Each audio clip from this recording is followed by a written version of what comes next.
Well, hey guys, it's Simeon. We're in Greensburg, Pennsylvania, and we've got none other than our friend Stan Gordon, who's going to give us an update. So Stan, what has been, you were telling us some things going on right here in the mall parking lot area. What's been going on around here? Okay, well, I wanted to say the parking lot area, but yeah. on this part of Route 30, Got it. right around the vicinity here of the Westmoreland Mall on 30, for the last few years, different people have been reporting seeing unusual objects in the sky. Mm-hmm. One really good case was a few years ago in the afternoon. A guy was at a traffic light, happens to look up, and there's this big, long, metallic, cylindrical object with no wings, similar to what the government calls tacs. Yeah. I've been dealing with them since the 70s in Pennsylvania, but this thing's just hovering there. He watches this thing, and right in front of him, it just vanishes and gone.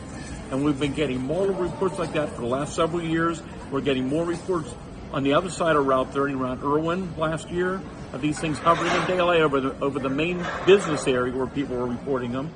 We're getting reports all over the state about these things, but they're showing up more and more. But just more recently, March 26th of this year, right here, there was somebody behind the mall going to the restaurant. Two people, when they happen to look up towards the eastern sky, low altitude, there's this big solid black triangle just hovering there. And they're starting to go in the restaurant. They turn around, look a couple times at it, turned around again, and it's gone.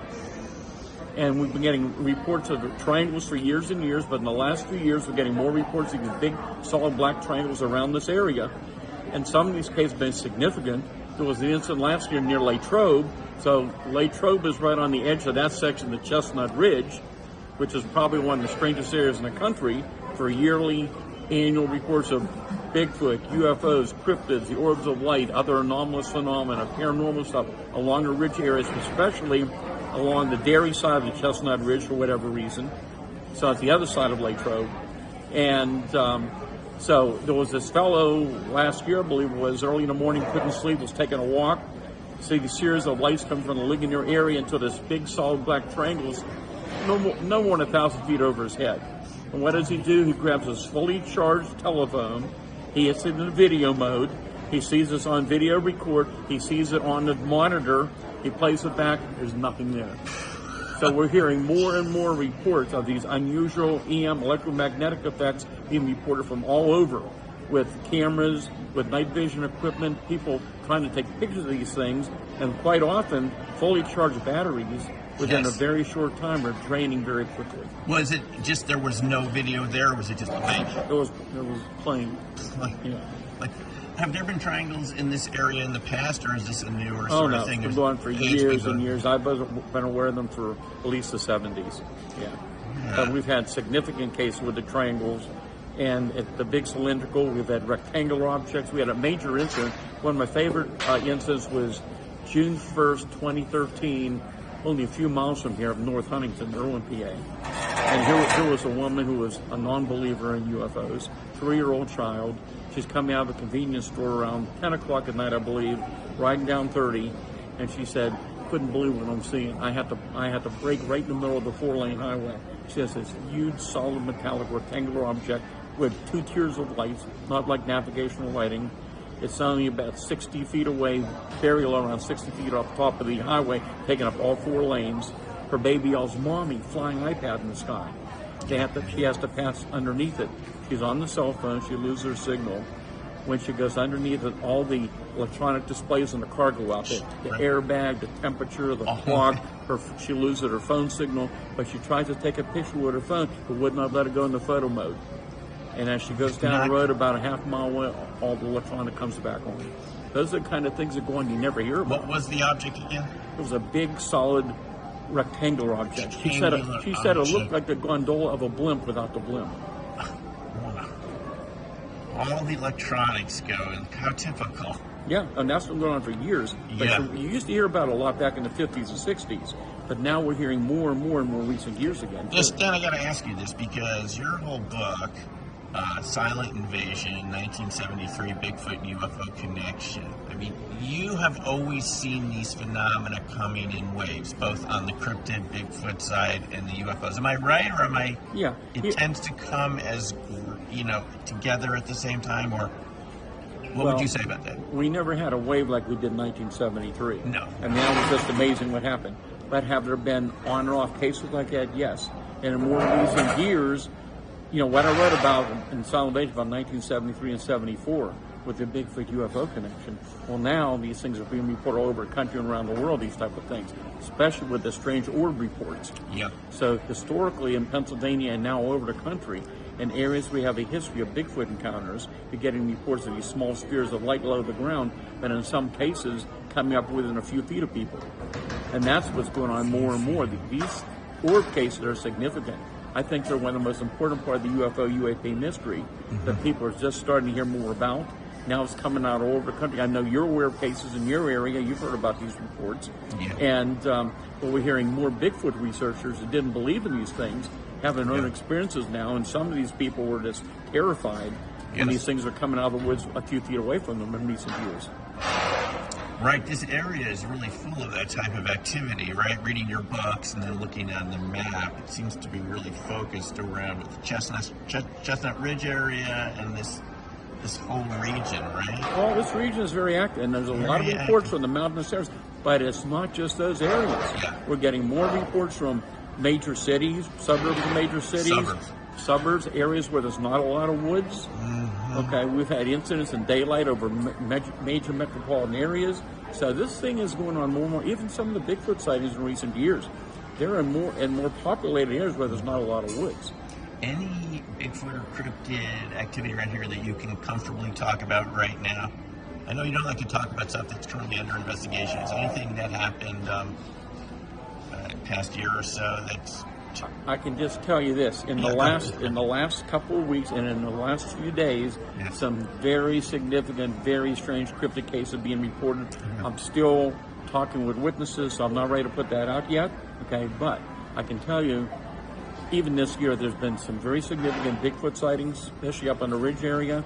So you've got Westmoreland, Fayette, and Indiana County. So it covers quite a large area in certain areas. And they're seeing both the typical 7 to 9 foot tall creatures as well as the small ones. We're getting more reports of ones around 4 to 5 feet tall. Okay, so you had one interesting case earlier this year in the daytime where a person's looking across the woods over their property and sees this Bigfoot that's sitting down on an old tree stump.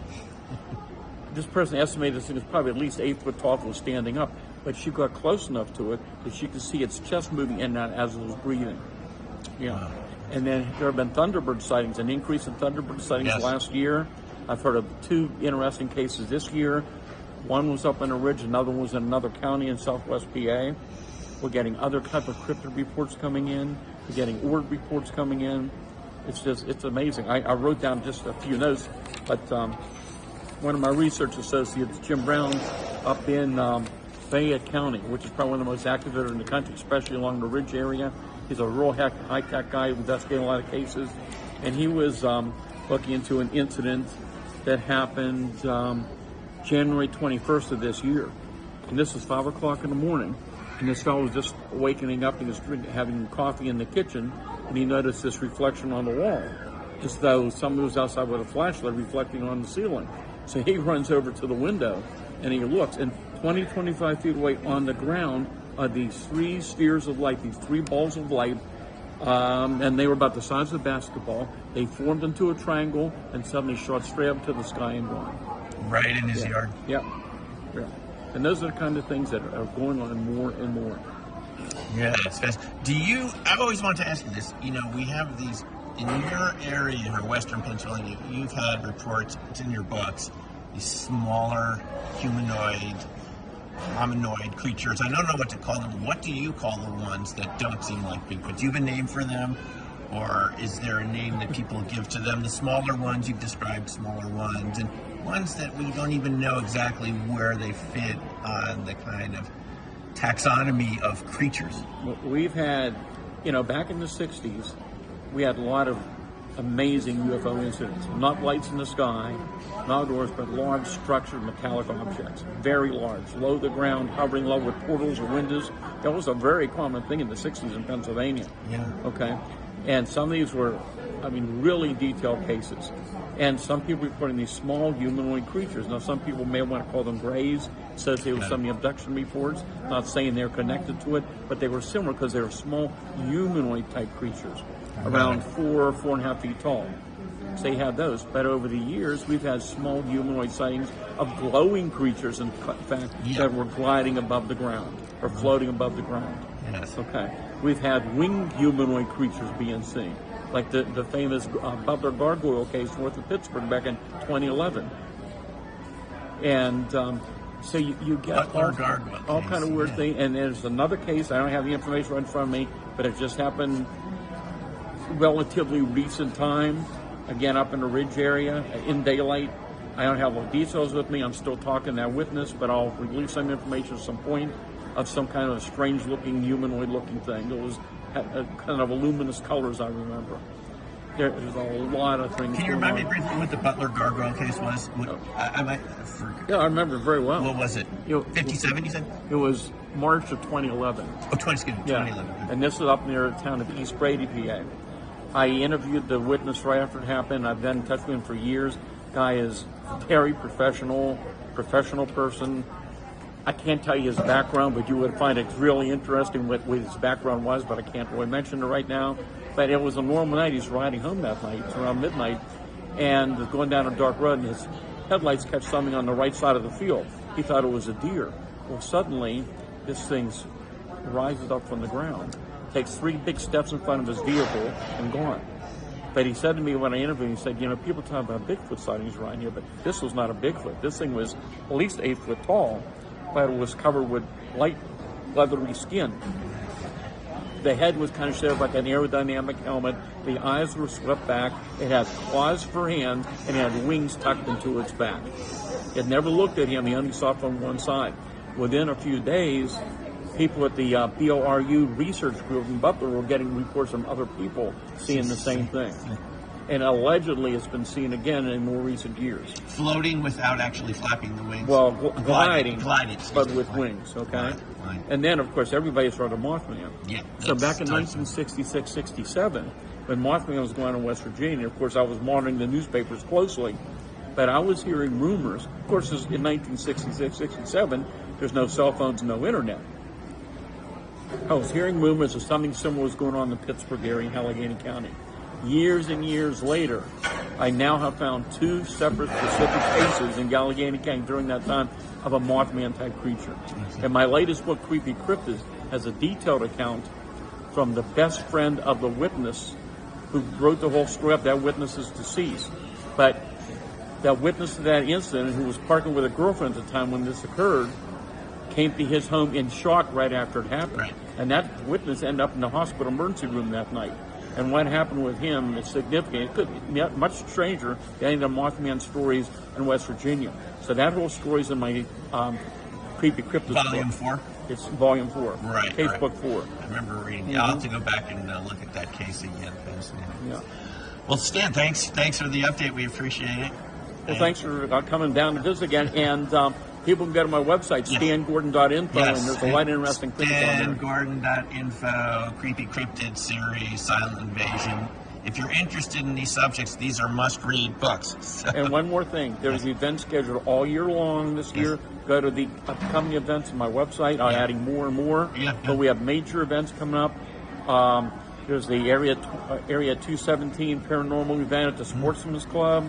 There's the Derry, PA Railroad Days, which is kind of like Bigfoot Days now.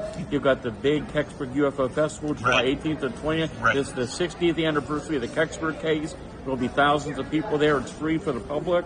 And we have the Pennsylvania Bigfoot Adventure coming up, and a camping adventure in September at the Bender Campground, right in the middle of Bigfoot country. A lot of big names are coming from around the country to speak at it. So check that out and stop down to visit. Thanks. And just as a historical note, Stan and I actually met when he was talking about the Kecksburg case at Bob and Ryan Wood's UFO Crash Conference in Vegas. I think it was 2002. It was one of the... That's actually how we connected. It had nothing to do with Bigfoot at the time. It was simply the Kecksburg case, and I still have the videotape from that. Isn't that amazing? Yeah. So, Stan, thanks very much, and we'll talk again. Okay, thank you.